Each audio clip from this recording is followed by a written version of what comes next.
par promesse affectueuse et garantie de rétribution sévère. Un de plusieurs exemples du verbe très haut, car transcendant toutes les couches de l'espace-temps, du concret et de l'abstrait. Un exemple éclatant de la vérité absolue, n'ayant guère de considération pour les perceptions égoïstes, fragiles et médiocres des serviteurs malgré eux.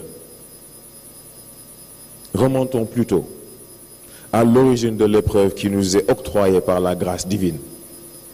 Inni jahidu fil ardi khalifa.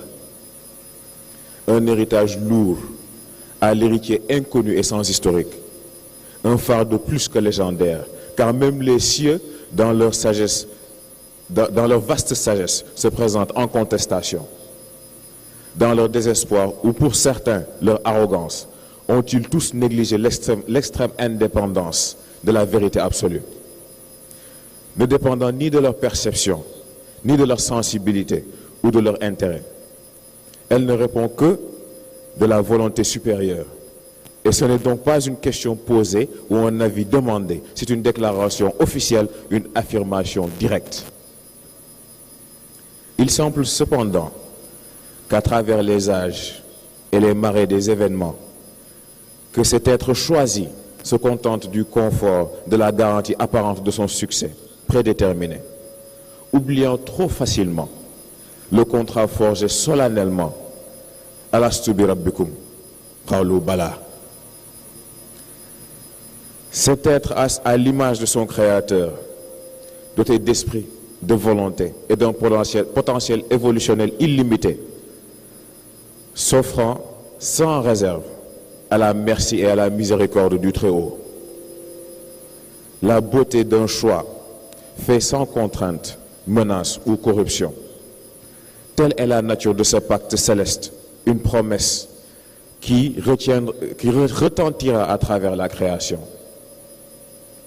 Surprenant donc, n'est-il pas, quand on trouve parmi les choisis ceux ayant l'hubris de dévier de leur chemin au nom d'intérêts éphémères et futiles, man ansari ilallah, au nom de folie et de distractions révoltantes et dégradantes, man ansari ilallah, au nom de fausses vérités, de leur propre fabrication et manipulation, man ansari ilallah. Il devient donc urgent et impératif de tirer une ligne dans le sable de notre conscience collective. Il est temps de faire séparation entre ceux pour qui servir ne peut signifier autre que l'intention supérieure, et ceux qui, par de leur cœur aveugle, s'évertuent en vain à plier l'architecture céleste pour leur intérêt terrestre. Wassalamu alaikum wa rahmatullah.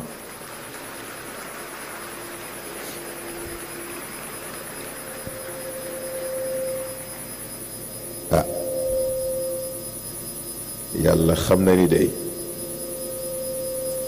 waajuñ ko